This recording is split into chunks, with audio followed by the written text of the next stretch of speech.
નમો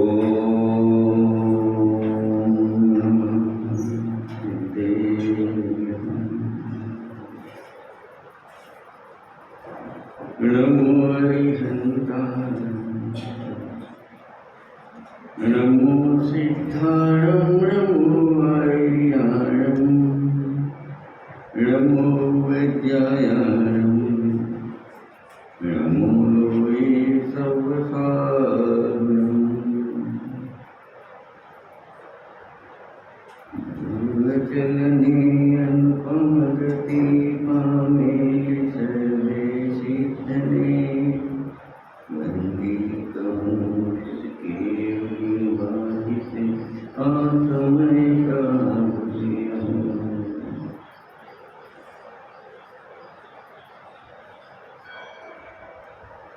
ભરત ક્ષેત્રના સમર્થ આચાર્ય શ્રી કુંકુદેવ રચિત ગ્રંથાધિરાજ ઉપર સ્વાધ્યાય સમયસર ઉપર સ્વાધ્યાય ચાલે છે. એમાં આશ્રવ અધિકાર 176 ગાથા સુધી તો કાલે આપણે ડિટેલ કરેલું. 77, 78, 79, 80 એ 4 ગાથાનો વિષય શું છે એ રીત કરેલી. 100 તમે સમજો કે પહેલી જે 2 ગાથા છે 164 ને 65 એમાં અજ્ઞાનીની વાત છે. કર્મબંધન કેવી રીતે થાય છે એ કોન્સેપ્ટ ક્લિયર કર્યો છે કે નવા કર્મો બંધાય છે એનું કારણ જૂના કર્મનો ઉદય છે, નિમિત્ત કારણ છે. પણ એ ક્યારે નિમિત્ત બને, એને નિમિત્તપણું ક્યારે થાય કે જીવ જો ભાવ આશ્રવ કરે, મિથ્યાત્વ કરે તો એનું નિમિત્ત પામી જૂના કર્મનો ઉદય નવા કર્મને બંધામાં નિમિત્ત થાય છે. એક સિદ્ધાંત કર્મબંધન અજ્ઞાનીને થાય છે, અબાધિક સિદ્ધાંત કુંકુન આચાર્યદેવે અમરચંદ્ર આચાર્ય સમજાવ્યો. ત્યારબાદ જ્ઞાનીની વાત કરી. એને ખબર પડી અજ્ઞાનીને કે આ મિથ્યાત્વ આદિ રાગાદી ભાવો છે એના કારણે જ બંધ થાય છે. જો એ ન હોય તો પેલા કર્મોનું કંઈ ચાલે નહીં, એ તો ઉદયમાં આવીને થઈ જાય. તો એને ભેદ જ્ઞાન કર્યું. પર્યાયમાં જે મિથ્યાત્વ હટાવવા માટેનો ઉપાય કર્યો એને શુદ્ધાત્માનો આશ્રય લીધો. અને આશ્રય એમને એમ ના થાય, એનું સ્વરૂપ ઓળખવું પડે, જ્ઞાન કરીને પ્રતીતિ લાવવી પડે અને વારંવાર એને પોતાના જ્ઞાનનું ધ્યેય, શ્રદ્ધાનું શ્રદ્ધેય, ધ્યાનનું ધ્યેય બનાવવામાં આવે ને. ભલે વિકલ્પાત્મક હોય બધું. વિધિ આ છે, જ્ઞાનીને સમ્યક દર્શન જ્ઞાન ચારિત્ર અનુભવ થયા પછી પણ આ જ વિધિમાં હોય છે. આપણે એ પ્રગટ કરવા માટે, દર્શન જ્ઞાન ચારિત્ર પ્રગટ કરવા માટે પણ આ જ વિધિ કરવાની છે. વિધિ બીજી નથી. એટલું છે કે અજ્ઞાની વિધિ કરે છે કાલલબ્ધિ થતાં કરણલબ્ધિ થાય, અને કરણલબ્ધિ થતાં સમ્યક દર્શનની પ્રાપ્તિ થાય ને આત્માનો અનુભવ થઈ જાય છે. આટલો ફરક છે, આટલી દૂરી છે. વિધિ આ છે.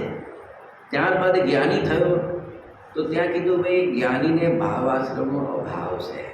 66, 67, 68 3 ગાથા એના રિલેટેડ લીધી. કેમ ભાવાશ્રમનો અભાવ છે એના માટે 2 દ્રષ્ટાંત આવ્યા. 2 દ્રષ્ટાંત પણ કયા કયા આવશે કોઈ કહેશે? રાગ દેશ મોજ આશ્રવ છે 167 નંબરની ગાથા. એમાં દ્રષ્ટાંત કયું છે? દ્રષ્ટાંત કયું છે? ચુંબક હોય તો સ્વય ગતિ કરે, મતલબ સ્વય એની સંપર્કમાં જાય તો ચુંબક છે એ સ્વયને ગતિ કરવા પ્રેરે, એમ કહેવાય. શું પ્રેરે? સ્વય ન જાય તો એમ ચુંબકની જગ્યાએ રાગદેશ છે, પણ જીવ સ્વયં પોતાના સ્વરૂપને ભૂલીને એને સાથે ભેળસેળપણું કરે તો એને ભાવ આશ્રવ થાય ને કર્મ બંધાય. ન કરે, સ્વભાવમાં રહે તો કોઈ પ્રોબ્લેમ નથી. આ જ્ઞાનીને રાગદેશ છે ચારિત્ર મોહના, પણ એની સાથે ભેળસેળપણું કરતો નથી, એકપણું કરતો નથી, રાગને પોતાના માનતો નથી, રાગનો કરતા થતો નથી. માટે જે કરતા થાય એને પોતાના માને અજ્ઞાની તો એને બંધ થાય. એટલે નક્કી થાય છે કે રાગદેશ છે ને, મૂળ કારણ નિમિત્ત કારણ તરીકે રાગદેશ છે ને તો બંધ થાય છે. જ્ઞાનીને તો છે નહીં. જ્ઞાની રાગ અને જ્ઞાનને ભિન્ન જાણે છે તો એને બંધ થતો નથી. એના પછી દ્રષ્ટાંત આપીએ, જ્ઞાની અપ્રતિહદ ભાવે રહે સ્વભાવમાં, પડે નહીં સ્વભાવથી, ભલે ક્ષાયિક નથી થયું, ક્ષાયિક થાય તો કોઈ પ્રશ્ન નથી, તો જેમ ઝાડ ઉપરથી ટીટું ફરક પડ્યું ટીટાથી છૂટું પડીને પછી પાછું ચોટતું નથી, એમ એક વખતે જ્ઞાની વેદ જ્ઞાનના બળે રાગાદી ભાવોથી ભિન્ન પડ્યો, અજ્ઞાન અવસ્થામાં એકતા કરતો, હવે રાગાદીથી ભિન્ન પડ્યો, ફરી એ રાગાદી સાથે એકતા કરતો નથી. એમાં દ્રષ્ટાંત આપ્યું, ઝાડ ઉપરથી ફળ છૂટું પડ્યું પછી પાછું લાગતું. બે દ્રષ્ટાંત ગયા, 66, 67, 68 ગાથા સુધીમાં આ વાત કરી, કારણ કે 66માં દ્રષ્ટાંત નથી, 67, 68માં બે દ્રષ્ટાંત છે. 69માં કીધું જ્ઞાનીને દ્રવ્ય આશ્રમનો પણ અભાવ છે. એનો અભાવ છે, દ્રવ્ય આશ્રમનો પણ અભાવ છે, કારણ કે એના માટે દ્રષ્ટાંત છે. પાછું કયું છે કે એને દ્રવ્ય આશ્રવ એટલે હવે શું લેશો, ભાવ આશ્રવ તો જીવના પરિણામ છે, મિથ્યાત્વ છે નહીં. પછી મિથ્યાત્વ વગરના રાગ દેશ એને ગણવામાં આવતા નથી, કેમ કે અલ્પ સ્થિતિ થાય છે તો એને ગણ્યા નથી. અને દર્શનમોહ વાળો રાગ તો છે નહીં, દર્શનમોહ તો છે નહીં, રાગ તો છે નહીં, બરાબર. એટલે ભાવ આશ્રવ તો નથી, પણ સત્તામાં પડેલા કર્મો તો છે ને, કર્મો તો છે ને. દ્રવ્ય આશ્રવ છે ને, તો કે ના, એનો પણ અભાવ છે. ભાવ આશ્રવનો અભાવ કઈ અપેક્ષાએ કે મિથ્યાત્વ સહિતના રાગ દેશ નથી માટે અભાવ. દ્રવ્ય આશ્રમનો અભાવ કઈ અપેક્ષાએ, કોના જેવા છે, માટીના ઢેફા જેવા છે. હું જરા બેરાશ છે મને, જે 80 વર્ષે થવું છે 60 વર્ષે થઈ ગયું છે, થોડું દોસ્તી પડી ગયું. હા હા, એટલે હવે એને દર્શનમાં ગયો છે. જો આ હિન્દુબેન ભાઈ હતા ને, શું નામ ભાઈનું, સુદીપ સર, સંદીપભાઈ, કેટલા બધા પ્રશ્નો કર્યા, 40 મિનિટ સુધી પ્રશ્નો કર્યા. અમે બે ચર્ચા કરતા હતા એટલે ભોજન કરીને આવ્યા, પછી અમારી ચર્ચામાંથી એક પ્રશ્ન ઉઠાયો અને એમને જે મને એવું લાગે છે એમના ફેસ રીડિંગ પર એમને જે સમાધાન થયું છે, જીનાગમભાઈ ગજબ છે. શું કહે છે, એટલે તમારે ત્યાં તમને અન્યાય કર્યું, થોડા લેટ આવ્યા તમારે ત્યાં, મુન્નાભાઈ તમારે ત્યાં લેટ આવવું પડ્યું તમારે. પણ મેં બેન સાથે તો ચર્ચાથી મેં તો ઊભો થયો, ટાઈમ થઈ ગયો છે. પછી ભાઈએ થોડી વાત કરીને તો મને થયું કે ભલે અડધો કલાક થાય.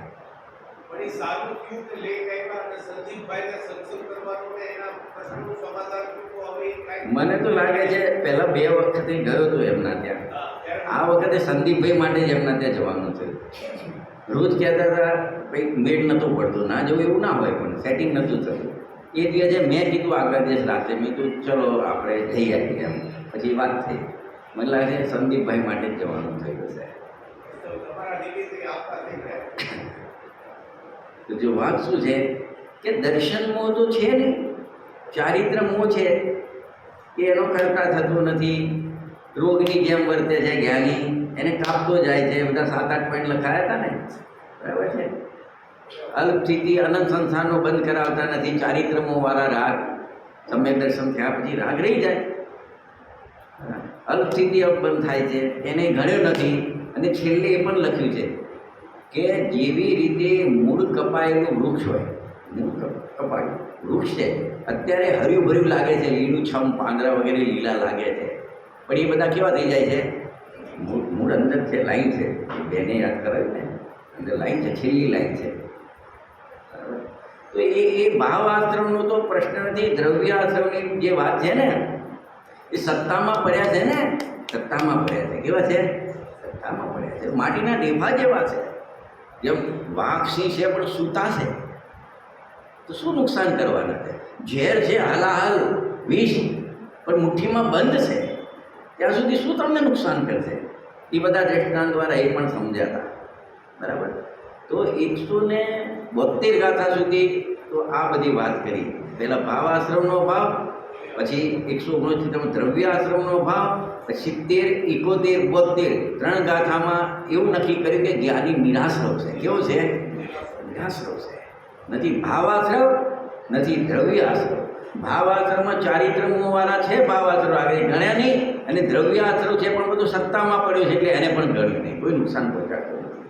પછી 173, 74, 75, 4 ગાથા, ત્યાંમાં પણ એ જ વાત સમજાય, એ જ વાત સમજાય.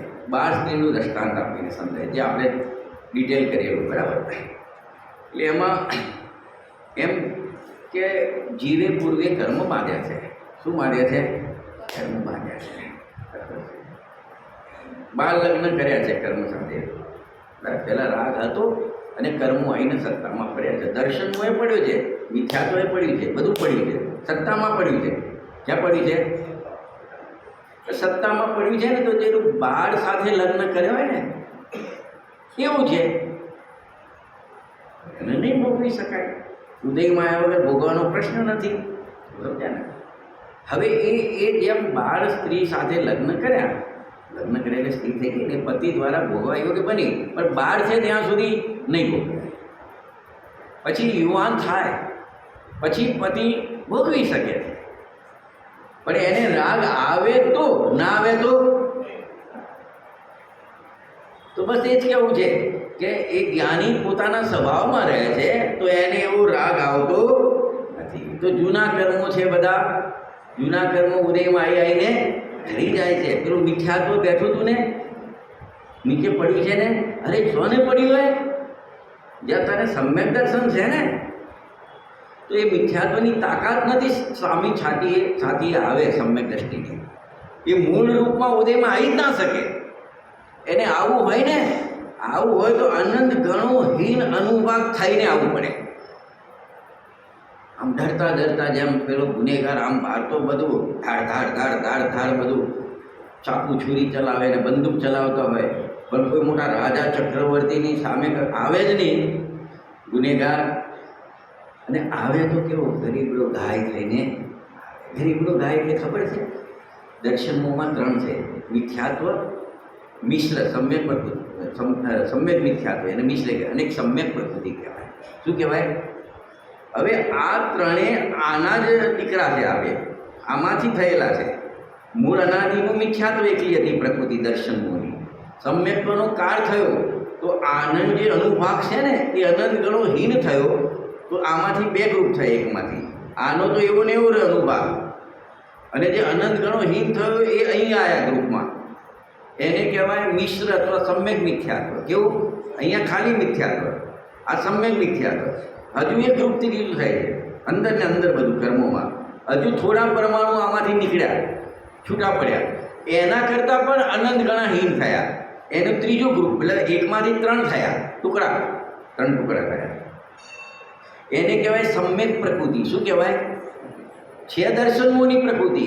કારણ કે મૂળ દર્શનમોમાં મિથ્યાત્વ છે, કર્મ એમાંથી જ બની છે. અને આ 2 છે ડાયરેક્ટ બંધાતી નથી. બંધાય ને અજ્ઞાન અવસ્થામાં તો મિથ્યાત્વનો જ બંધ થાય. આ 2 પ્રકૃતિ બંધ યોગ્ય નથી. જે 148 પ્રકૃતિ છે એમાં બંધ યોગ્ય 120 પ્રકૃતિ છે. બાકીની જે 28 પ્રકૃતિ છે જે બંધાતી નથી એમાંની આવે છે. હવે જુઓ, કમાલ ગુરુદેશે બહુ સરસ લખ્યું છે 301-302 નંબરના પ્રવચન રત્નાકર ભાગ 6, એના ઉપર સમ્યક દ્રષ્ટિને બતાવ્યો છે. આજે આ છે કે જીવ રાગ કરે તો ભોગ થાય, રાગ ના કરે તો ભોગ ના થાય. એમ જીવ ત્યાં સ્ત્રી પ્રત્યે રાગ કરે તો ભોગ થાય, એમ કર્મનો ઉદય આવે સમ્યક દર્શન છે. આ દર્શનોની 3 પ્રકૃતિ છે. તો મિથ્યાત્વનો ઉદય તો આવે નહીં, તો સમ્યક તો છૂટી જાય, પહેલા ગુણસ્થાનમાં આવી જાય. સમજો, ચોથામાંથી સમ્યક મિથ્યાત્વ મિશ્રનો ઉદય આવે તો 3જા ગુણસ્થાનમાં જતો. એ પણ મિથ્યાત્વનું ગુણસ્થાન છે, અજ્ઞાનનું ગુણસ્થાન છે. સમ્યક પ્રકૃતિનો ઉદય આવે. કયો આવે? છે દર્શનોની પ્રકૃતિ. દર્શનોની પ્રકૃતિ છે, પણ એ સમ્યકત્વને બાધા પહોંચાડતી નથી. સમ્યક તો બન્યું રહે છે, સમ્યકત્વને બાધા પહોંચાડતી નથી. એટલે અહીંયા શું કહેવું છે કે ભલે આ દ્રવ્ય આશ્રમનો જ્યાં સુધી ઉદય નથી ત્યાં સુધી માટીનું ઢેફું છે. આગળ કહી દીધું. અહીંયા કે છે ઉદય આવે તો આ 3 ગાથામાં એ બતાવો, આ 4 ગાથામાં એ બતાવો, 73, 74, 75, 76માં એ બતાવો. ઉદય આવ્યો તો દર્શનોનો, તો કે મિથ્યાત્વનો તો આવશે નહીં. સમ્યકનો છે ત્યાં સુધી તાકાત નથી. મિશ્રનો પણ નહીં આવે. આવશે તો દર્શનોનો ઉદય કોનો આવશે? સમ્યક મોહની પ્રકૃતિનો. એને સમ્યકત્વને બાધા નહીં પહોંચાડે. અને બીજું કે સાહેબ ઉદય આવ્યો તો પછી બનતો હોય ને કે ના, નિયમો એવા છે ચારિત્ર મોહની કર્મની એક પ્રકૃતિ સૂક્ષ્મ લોભ છે. કયો છે? જે 10મા ગુણસ્થાને ઉદય હોય પણ ત્યાં ચારિત્ર સંબંધી બંધ નથી. એમ દર્શન મોહની પણ એક પ્રકૃતિ સમ્યક પ્રકૃતિ. આ બધા નિયમો છે. ગુરુદેવશ્રીએ મેં પેજ નંબર એટલા માટે બોલ્યો.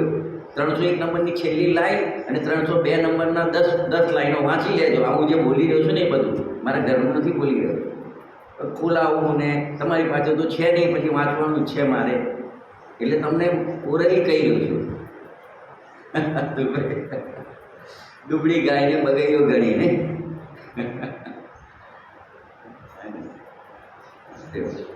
સમજો આ બધું, આ ભગવાનનો માર્ગ સમજો. એમને સંસારથી નહીં છૂટાય. આ કોઈ ગુરુદેવ કે ઓગે ધર્મ થઈ જાય એવું નથી. ઓગે એટલે ખબર છે અતુલભાઈ, આપણા પપ્પા પણ આવતા હતા, નમસ્કાર કરતા હતા.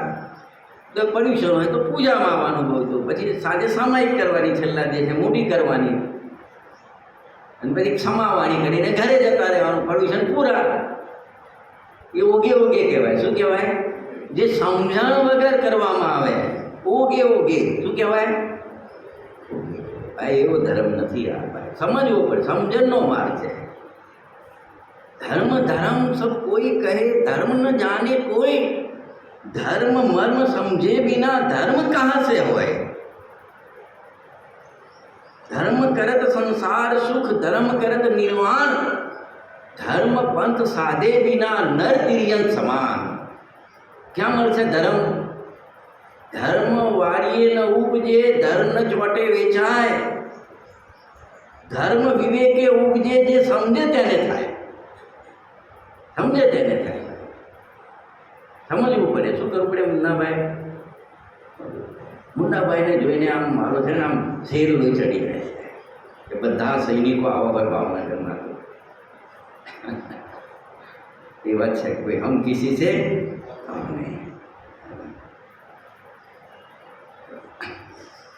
તો એમ કેવું છે કે આગળ તો એમ કીધું કે દ્રવ્ય આશ્રમ નથી, કેમ કે સત્તામાં પડે છે, માટીના ઢીફા જેવા છે. આ 4 ગાથામાં એ જ વાત કરવી છે. વિશેષ ડટ કરે છે. તમે આગળ જોશો ને, ગાથા 4 છે, ઉસ્તાનિકા એક જ લાઈનની છે. વિશેષ એ જ અર્થને વિશેષ ડટ કરે છે. તો વિશેષ શું કરે છે કે જો તમને ગુરુદેવજી 3 સમ્યક દ્રષ્ટિ લીધા છે. છાયિક સમ્યક દ્રષ્ટિ છે, ચોથા ગુણસ્થાનની વાત ચાલે છે. છાયક ક્ષમિક, ઉપક્ષમિક 3 સમ્યક તો હોય, 3 પ્રકારે કર્મના નિમિત્તથી. બરાબર છે. હવે જે સત્તામાં પડ્યું છે દર્શન મોની કર્મ, જેને છાયિક માટે નહીં પણ સમ્યક તો પ્રગટ કરે તો ઉપક્ષમિક થાય. એ વખતે મિથ્યાત્વનો ઉપશમ થાય. શું થાય? ઉપશમ થાય. બરાબર છે. તો કે એ તો માટીના ઢીફા જેવું છે. કેવું છે? માટીના ઢીફા. હવે એને ક્ષાયિક પ્રગટ કર્યું તો સત્તામાંથી મિથ્યાત્વનો નાશ કરી દીધો. શું કર્યો? એટલે એને તો કોઈ પ્રશ્ન આવતો નથી. એને તો જે પછી સત્તામાં પડે એ ચારિત્ર મોહનીની પ્રકૃતિઓ પડી છે, અને એનો ઉદય આવે તો આગળના નિયમ લગાવી દેવા, અને એનો સ્વામી બનતો નથી, કરતા બનતો નથી, રોગીની જેમ વર્તે છે, એ બધું લઈને એને કોઈ પ્રોબ્લેમ આવતો નથી. સાહિક સમ્યક દર્શન. ઉપક્ષમિક સમ્યક દર્શન અંતર્મુહૂર્તનો કાળ છે. એ વખતે તો બધી પ્રકૃતિઓ ઉપક્ષમ રૂપે છે. દર્શનોની પ્રકૃતિ કેવી છે? ઉપક્ષમ રૂપે છે. કારણ કે જ્યાં સુધી મિથ્યાત્વનો ઉદય હોય ને ત્યાં સુધી સમ્યક્ત્વ થતું નથી, અને મિથ્યાત્વનો ઉપશમ થાય ત્યારે સમ્યક્ત્વ થાય છે. તો એ ઉદય રૂપે ના હોય, ઉપશમ રૂપે હોય. એનો પ્રશ્ન નથી. પ્રોબ્લેમ કોને આવે છે? પ્રોબ્લેમ છાયોક્ષમિકને સમજવાનો. એને દર્શનમોહનો ઉદય છે. શું છે? પણ દર્શનમોહમાં મિથ્યાત્વનો ઉદય નથી, મિશ્રનો ઉદય નથી, સમ્યક પ્રકૃતિનો ઉદય છે. કયો? પણ એ સમ્યક્ત્વને બાધા પહોંચાડતી નથી. હવે તમે કીધું કે ભાઈ આ માટીના દ્રવ્ય આશ્રમ નથી, તો આ તો સત્તાની વાત નહીં, ઉદયમાં છે ને. તો ઉદયમાં ભલે હોય, એને બંધ ના થાય. જગતની અંશ હોય ને એ બંધ ના કરાવે. શું કીધું? જગતની અંશ હોય એ બંધ ના કરાવે. ચારિત્રનો જગતની અંશ સૂક્ષ્મ લોભ 10મા ગુણસ્થાને યથાખાત ચારિત્ર નથી, પૂર્ણ વિતરાગ દશા નથી. એક અંશ બાકી છે ચારિત્રનો, સૂક્ષ્મ લોભ નામનો અંશ બાકી છે, પણ એને બંધ થતો નથી. જો એ વખતે બંધ થતો હોત તો પૂર્ણ વિતરાગ દશા 12માં 11માં જાય કઈ રીતે? છેલ્લો જગતની અંશ પણ બંધ કરાવતો હોય તો લોભ તો કીધો, ઉદય કીધો. હવે એ વખતે બંધ થાય તો પછી આગળ વધે કેવી રીતે? એ કે છેલ્લો અંશ છે ને એ બંધ ના કરાવે. તો તો એ જ રીતે એ તો 10મા ગુણોત્તર જે યથાર્થ ચારિત્ર ગુણ વિતરાગ દશાલે એની વાત કરી. આ તો ચોથાની વાત કરીએ છીએ. તે ચારિત્રને સાઈડમાં રાખો, ત્યાં મિથ્યાત્વની વાત કરો. કોની? તો મિથ્યાત્વ અતિ મંદ રૂપે ઉદયમાં આવે છે. કેવી રીતે ઉદયમાં આવે? અતિ મંદ થઈને. અતિ મંદ એટલે સમજાવ્યું ને, આનાથી મંદ આ અને આનાથી પણ મંદ આ એક વાત. એટલે પ્રોબ્લેમ નથી એક તો સમ્યક દર્શનને. બરાબર. બીજી વાત કે એ ઉદય તો છે કર્મનો, પણ ઉદય છે બરાબર છે, એવા પરિણામ પણ છે, ચલમલ અઘાટ દોષવાળા પરિણામ પણ છે, પણ એ બંધ થતો નથી. એ ભાવ આશરો પણ છે જે તે પ્રકારનું, સમજો. કારણ કે આ દર્શન મુનિ પ્રકૃતિ ઉદયમાં છે તો સમ્યકને પાડી ના દે, બાધા ના પડે, પણ કંઈક દોષ ઉપજાવે. શું ઉપજાવે? તો એવો પરિણામ પણ પોતાનો થતું હોય ને, પણ એ પરિણામ એવો સૂક્ષ્મ છે, અલ્પ છે. આ બાજુ જે મિથ્યાત્વનો ઉદય આવ્યો પણ એટલો જગન્ય અંશ છે કે નવા કર્મ બંધાતા નથી. પેલું જે ચક્ર હતું ને કે ભાવ આશ્રય હોય તેનું નિમિત્ત પામીને દ્રવ્ય આશ્રય નવા કર્મને બંધનું નિમિત્ત થાય છે, અહીં એ નિયમ લાગુ નહીં પડે સાયુગ સમિક સમ્યક દ્રષ્ટિ માટે. સમજાય છે? માટે એને દ્રવ્ય આશ્રવ પણ નથી, નિરાશ્રવ થઈ ગયો. કેવો થઈ ગયો? આશ્રવ થઈ ગયો. આશ્રવ નથી તો બંધ નથી, બંધ નથી તો સંસાર નથી, સંસાર નથી તો અલ્પકાળમાં મુક્તિ. અલ્પકાળમાં શું છે? એની મુક્તિ. આખી વિધિ છે ચતુર્ભાઈ. તો જો હવે આગળ જઈએ, હજુ એ જ વાતને આગળ લઈ જાય છે. જો ટૂંકમાં 4 ગાથાનો ભાવ 73, 74, 75, 76 એટલો છે કે એ સમ્યક દ્રષ્ટિ થયો ને, કોઈ અજ્ઞાની જ્ઞાની થયો એટલે પછી જૂના કર્મના ઉદય હોય, બરાબર, પણ એને પેલા બંધ કરાવ્યા એવા ભાવ આશ્રવ થતા નથી. બંધ કરાવ્યા એવા ભાવ આશ્રવ થતા નથી. માટે એ નવા 8 કર્મના બંધનું કારણ થતું નથી. આટલો આ 4 ગાથાનો નિષ્કર્ષ આટલો કાઢ્યો. બરાબર. હવે બાકીની 2 ગાથા.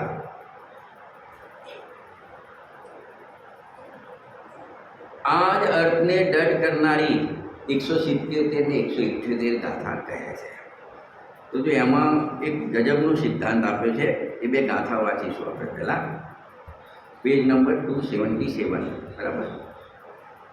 નહીં રાગ દેશન મોહે આશ્રવ નથી સુદ્રષ્ટિને, તેથી જ આશ્રવ ભાવ વિનની પ્રત્યયો હેતુ બને.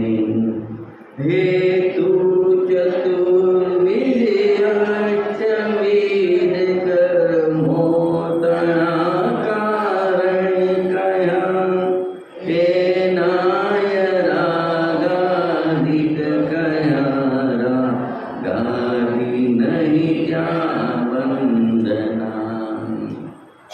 હવે 77-78 ગાથાનું 177 164 165 ગાથાનું મેચિંગ છે. શું છે? ત્યાં શું કીધું કે જો ભાવ આશ્રવ છે અજ્ઞાનીની વાત, એનું નિમિત્ત પામી જૂના કર્મનો ઉદય નવા કર્મના બંધનનું કારણ બને છે. એ અજ્ઞાનીની વાત છે. અહીંયા શું કહે છે?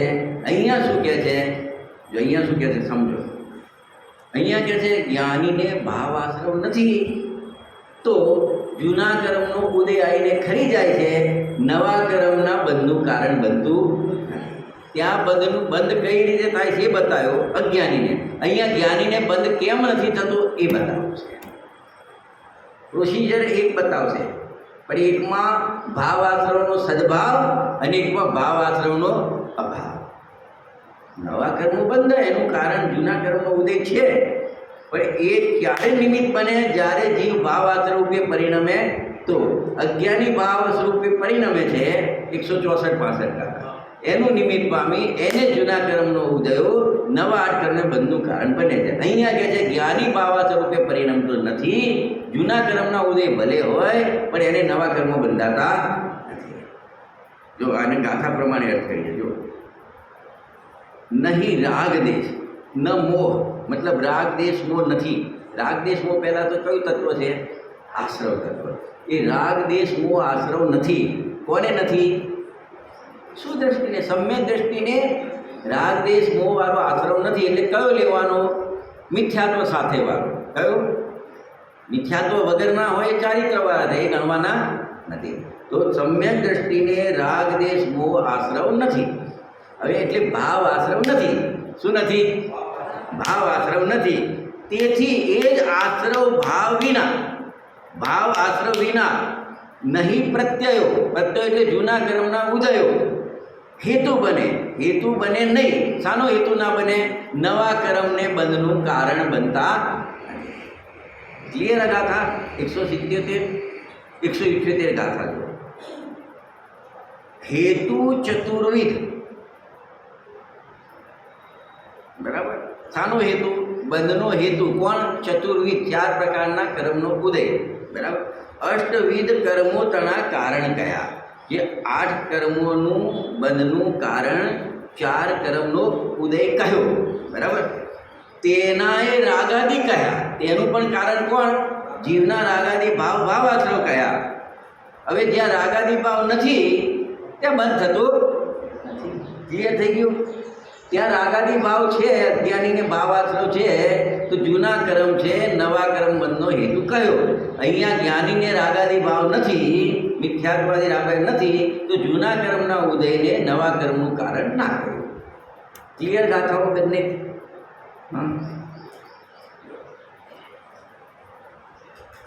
એટલે અમારી ટીકા છે ને, એની 5મી લાઈન જુઓ તમે. હેતુના અભાવમાં હેતુમાનનો અભાવ. શું નિયમ બનાવ્યો? હેતુના, જો પહેલો હેતુ એટલે શાનો હેતુ? નવા કર્મોના બંધનો હેતુ. કોણ છે? જૂના કર્મનો ઉદય. હવે એટલે હેતુ એનો હેતુ કોણ છે? પાછો જીવનો ભાવ આશ્રય, એનો અભાવ. હેતુનો અભાવ તો હેતુમાનમાં શું લઈશું? નવા 8 કર્મના બંધનો પણ અભાવ. આ ગાથામાં આ રીતે લઈશું 177-78માં. આ જ નિયમને 164-65માં શું લઈશું? હેતુના સદભાવમાં હેતુમાનનો સદભાવ. ત્યાં બંધ બતાવો છે તો સદભાવ લેવું પડશે. અહીંયા બંધ નથી એમ કેવું છે તો અભાવ બતાવો.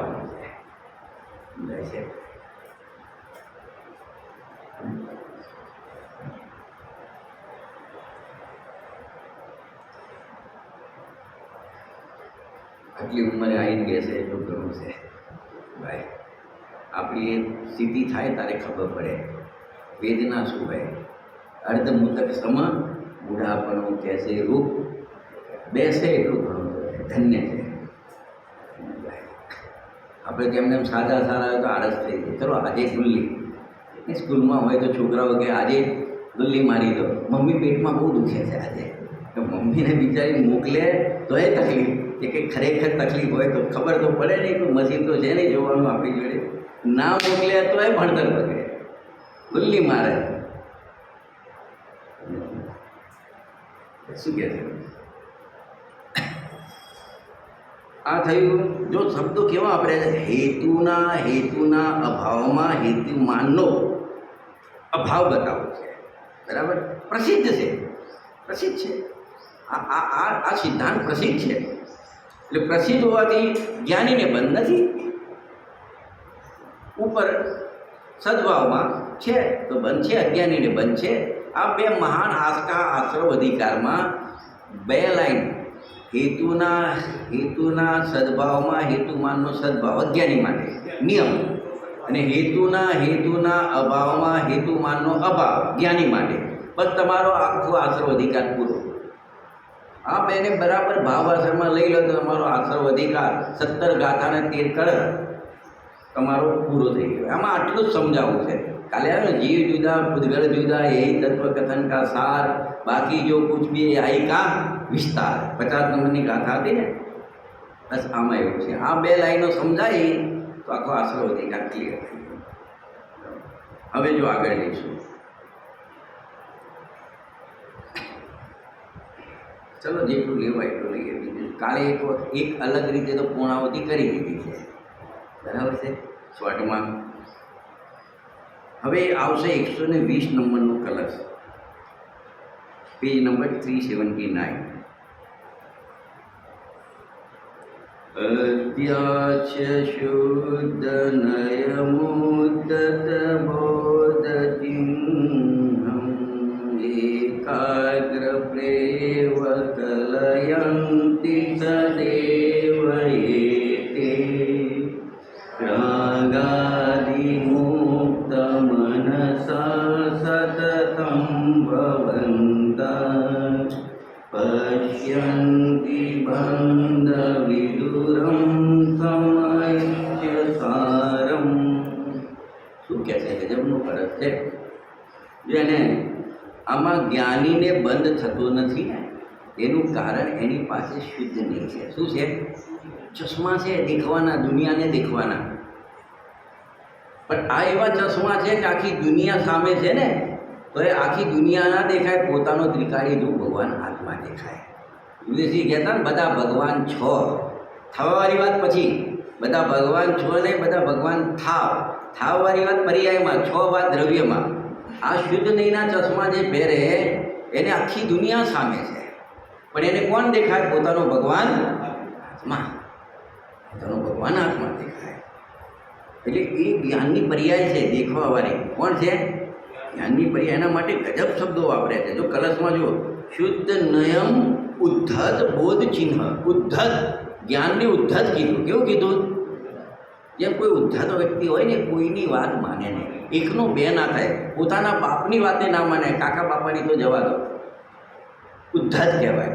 અહીંયા એ અર્થમાં નથી લીધું જેમ પેલો કોઈની વાત માનતો નથી. આમાંનું જ્ઞાનનું એવું ઉદ્ધત થઈ ગયું છે ને કે કોઈનું દબાતું નથી, ગમે તેટલા સામે સહયોગ હોય લલચાતું નથી, કોઈની સાથે મોહ કરતું નથી. એ શાંતમાં ઉદ્ધત છે. કેવું છે? એટલે એને પછી ઉન્નત કીધું. શું કીધું? ઉદ્ધતનો અર્થ પછી ઉન્નત કરે. શું કર્યું? ઉન્નતિ કરાવતું, આત્માને ઉન્નતિ તરફ લઈ જતું. જ્યાં શુદ્ધ નહીંનું અવલંબન છે ત્યાં સુધી ચોથામાંથી પાંચમાથી છઠ્ઠું સાતમું, જેનાથી આગળ શ્રેણી આવી, કેવળ જ્ઞાન આવ્યું, અર્યંત દશા આવી, સિદ્ધ દશા. ઉન્નત. ઉદ્ધતનો અર્થ શું કર્યો? અને આ બાજુ કરવો હોય તો નાસ્તિમાં કોઈનું દબાય એક વાર ફાટ વૈરાગ્ય આવ્યો ને પછી આખો રાજમહેલ હોય મોટો ફટીકનો, કોઈ પ્રોબ્લેમ, મને શું, મારું શું છે? અરે અપ્સરાઓ હોય ઘરમાં, પત્ની હોય, મારે શું? મારે શિવરમણીને રમવા જાઉં છું. ક્યાં જાઉં છું? એ કહે છે કોઈનું દબાતું એવું જ્ઞાન છે, એવું જ્ઞાન છે.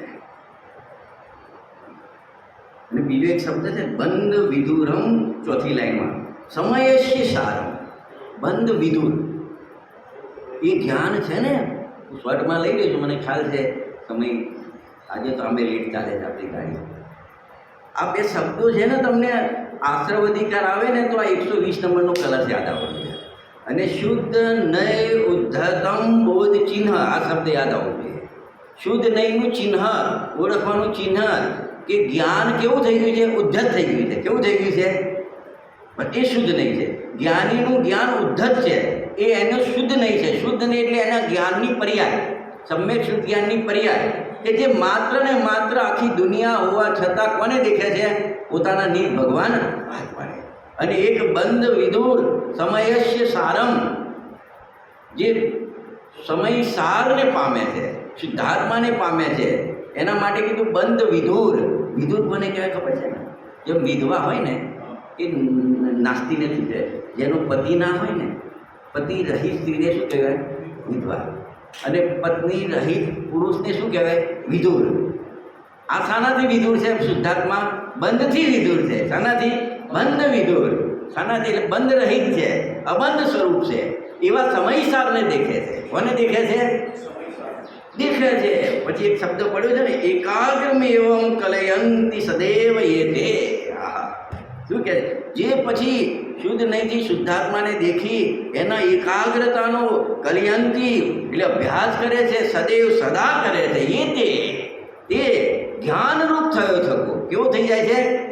જ્ઞાનરૂપ બની ગયો. એને જ્ઞાનમય ભાવ, જ્ઞાનીના બધા ભાવ જ્ઞાનમય ભાવ, એ જ્ઞાનરૂપ બની ગયો. એટલે રાગાદી મુક્ત મનસ, એનું ચિત્ત, મન ચિત્ત રાગાદીથી મુક્ત થઈ ગયું છે. રાગાદી રહિત થઈ ગયું છે. અને એવો થકો સકો સતતમ નિરંતર પશ્યંતી દેખે છે. શું કરે છે? કોને દેખે છે? કોને દેખે છે? બંધ વિદુર સમય શિશારમ, જે બંધ રહી તેવો સમયસાર શુદ્ધાત્મા છે એને દેખે છે. દેખતા દેખતા દેખતા, જેમ પૂછતા પૂછતા પૂછતા પંડિત થવાય એમ સમયસારને દેખતા દેખતા દેખતા ભગવાન બની જવાય. શું બની જવાય? પછી જ્યાં સમયસાર શુદ્ધાત્માને દેખે તો રાગનો પ્રશ્ન જ નથી. તું આત્મા સિવાય અન્ય કોને, ભગવાનને પણ દેખ. તું અહીંયાથી વિદેશ ક્ષેત્રમાં ગયો અને કોઈ દેવ લઈ ગયા અને તું સિમંદર ભગવાનને સમોસરમાં જોઈને સાક્ષાત જીવન સિમંદર, તો એ તને શું આવશે? અરે ભગવાન મારી સામે છે, હું શું કરું? જેટલી સંપત્તિ હોય ને, રત્નો વગેરે હોય ઘરમાં, સોનું ચાંદી, ભગવાનની આરતી કરો, રત્નોથી આરતી કરો. શું આવ્યો? રાગ આવ્યો. શું આવ્યો? એક આ ભગવાન જ છે જેને શુદ્ધ નહીં દેખે છે. એ ભગવાન જ એવો છે, વિતરાગ ભાવ આપે. શું આપે છે? વિતરાગની બુદ્ધિ કરાવે. અરે વિશેષ બુદ્ધિ કરાવે. અરે પૂર્ણતા કરાવે. અરે કેવળ જ્ઞાન આપે. શ્રી રૂપી લક્ષ્મી, કેવળ જ્ઞાન, અનંત દર્શન રૂપી લક્ષ્મી, અનંત જ્ઞાન રૂપી લક્ષ્મી, અનંત વીર્ય રૂપી લક્ષ્મી, અનંત સુખ રૂપી લક્ષ્મીની પ્રાપ્તિ કરાવે. આ દેખવાની પ્રેરણા કરે છે અહીંયા. અને 121 નંબરના કલશમાં એમ કહે છે, જો જ્ઞાની શુદ્ધ નહીંને છોડ્યો તો એને આ શુદ્ધાત્મા દેખાતો બંધ થયો અને એને અન્ય વસ્તુ દેખાવા લાગી. એટલે રાગ થયા વગર રહેતો નથી, એકત્વ થયા વગર રહેતો નથી, તો બંને પામે છે. શું કરે છે? બંને પામે છે. એટલે શુદ્ધ નહીં છોડવા યોગ્ય નથી એમ કેવું છે. એના માટે પંડિત રાજનજી પાંડે આના ઉપરા કળશ ઉપર કળશ ટીકા લખી છે. પંડિત એમને કીધું કે આ સમ્યક દ્રષ્ટિની દશા કેવી છે ખબર છે? લુહારના સાણસા જેવી છે. કેવી છે? પેલું આમ લોડું પકડે ને સાણસાથી, પછી ગરમી આપે, પછી ટીપે, પછી પાછું પાણીમાં નાખે, પછી પાછું ઠંડુ નાખે. આ સમ્યક દ્રષ્ટિ છે ને, સાયોગ સમીપ, એની દશા લુહારના સાણસા જેવી છે. જેમ પેલું લુહારનો અગ્નિમાં, પછી પાણીમાં, પછી અગ્નિમાં. આમ પેલો મિથ્યાત્વમાં હતો, પછી સમ્યક્ત્વમાં આવ્યો, પછી પાછું સમ્યક્ત્વ છૂટી ગયું, મિથ્યાત્વમાં આવ્યો. સમજાય છે ને? તું કહે છે હવે છૂટી જાય તો શું થાય? શું થાય? તો કે કર્મ બંધાય. ન છૂટે શુદ્ધ નહીં તો શું થાય?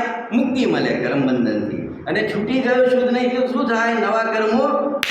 સાહેબ કેવી રીતે બંધાય સમજાવો અમને. મેં ઘણું સ્પષ્ટ કરી હા, બાકી આનંદ આવ્યો છે ભૂદેશના પ્રવચનોમાં. આ બે કળશોનો મહિમા કર્યો છે, ભાઈ આમાં શુદ્ધ નહીંનો મહિમા કર્યો છે. તો કે કેવી રીતે થાય ને? 179,180માં બતાવ્યું. 179,180 કાઢો. આમ ટાઈમ થઈ ગયો છે પણ થોડું મોટું તમને બતાવી દઉં 2-3 મિનિટમાં. બરાબર? એટલે શું આ ગાથાની એક અધિકારની પૂર્ણાહતિ બી થઈ જાય ને. જો પુરુષે ગ્રહેલ, સીધી ગાથા નથી માગતો, બરાબર? આપણે એનો ભાવ લઈએ. પુરુષે પહેલાં દ્રષ્ટાંત આપ્યું છે કે ભાઈ પેલા શુદ્ધ નહીંથી છૂટ્યો, મિથ્યાત્વમાં આવ્યો એમ લેવાનું છે. શુદ્ધો ઉપયોગમાંથી છૂટીને મુનિના શુભો ઉપયોગમાં એ નથી લેવાનું. આ બધા ખુલાસા છે પણ આપણે ડિટેલ નથી કરી કે એ શુદ્ધ નહીંથી છૂટ્યો ને, એટલે સમ્યક્ત્વથી છૂટીને મિથ્યાત્વમાં આવી ગયો તો શું થાય? કર્મ બાંધે. કેવી રીતે બંધાય? તો કે જેમ પુરુષે ગ્રહેલ આહાર, આમાં આપણે એક કોળિયો લીધો. હવે પેલી ફેશનવાળી સ્પૂનની વાત નથી આમ, એટલે મોક્ષમાર પ્રકાશ એવું નથી કીધું કે સ્પૂનથી, ચાંદીની સ્પૂનથી લીધો, એમને આમ કોળિયો લીધો, બરાબર? હવે એને ઉદર અગ્નિનો સંયોગ મળે. શું મળે? અંદર ઉદરમાં અગ્નિ એક પ્રજ્વલિત થાય, બરાબર છે? એનો સંયોગ થયો તો એ જે ભોજન અંદર ગયું છે ને, આહાર, એ તો એક પ્રકારનું છે. તમે સમજો રોટલીનો ટુકડો મૂક્યો અંદર, એ દાળ મૂકી. હવે એ બહુવિધિ માંસ, વસા, રુધિર આદિ ભાવે પરિણમે. માંસ, મજ્જા વગેરે ભાવરૂપે કોઈ પરિણામ આવતો નથી. એ પૂતગલ છે એને ખબર બી નથી મારે આ રીતે પરિણમવાનું છે. પણ તમે એક આહારનો ગ્રાસ, એક આહાર લીધો તો સમજો કે અલગ અલગ માંસ, મજ્જા, લોહી, રુધિર, વીર્ય વગેરે રૂપે પરિણમી. પછી એ જ રીતે જેવી રીતે પુરુષે આહાર ગ્રહ્યો એમ જીવે મિથ્યાત્વનું ગ્રહણ કર્યું, શુદ્ધ નહીં છૂટ્યો અને મિથ્યાત્વનું ગ્રહણ કર્યું, તો ત્યાં પેલા આહારને ઉદર અગ્નિનો સહયોગ મળ્યો ને. આને કોનો સહયોગ મળે? જૂના કર્મના ઉદયનો શું મળે? સહયોગ મળે. અને નવા કર્મો આવે, આવીને જે પેલું માંસ મજ્જા લોહી વીર્ય રૂપે પરિણમતું હતું ને આહાર, એમાંથી એમ નવા 8 કર્મ રૂપે પરિણમે. બધે નવા કાળમાં વગણા એ 8 કર્મ રૂપે પરિણમે. એમ કહે છે, જો તમે જ્ઞાનીને પણ પ્રત્યયો જે પૂર્વકાળની બંધ તે બહુવિધ બાંધે કર્મ. 8 પ્રકારના કર્મોને બાંધે છે. પણ શરત શું છે? ક્યારે બંધાય જ્ઞાની? જો જીવ શુદ્ધ નહીંથી પરિશુદ્ધ બને, શુદ્ધ નહીં ને છોડે, મિથ્યાત્વમાં આવે તો ફરી પાછી જે પહેલી 164 165ની પ્રક્રિયા હતી ને, એ પ્રક્રિયા થાય. અહીંયા સમજાવી છે. કેટલા દ્રષ્ટાંત? 5 દ્રષ્ટાંતો મૂળ ગાથાઓમાં આવ્યા. 2 દ્રષ્ટાંત રાજમંત્રી પાંડેના લીધા, બીજા મારા મૌલિક જે લીધા હોય એ થોડું યાદ કરીને આ રીતે આખો સમયસાર આશ્રમને ઓળખી, આશ્રમ બુરો છે અને આશ્રમનો અભાવ કેમ થાય એ વિધિ પણ આમાં છે. તો એ પ્રમાણે વિધિનું વિધાન કરી અને બધા આશ્રવથી રહી સંબંધની પ્રાપ્તિ કરે એવી મંગલ ભાવના સાથે આજનો સ્વાધ્યાય પૂરો કરીએ છીએ.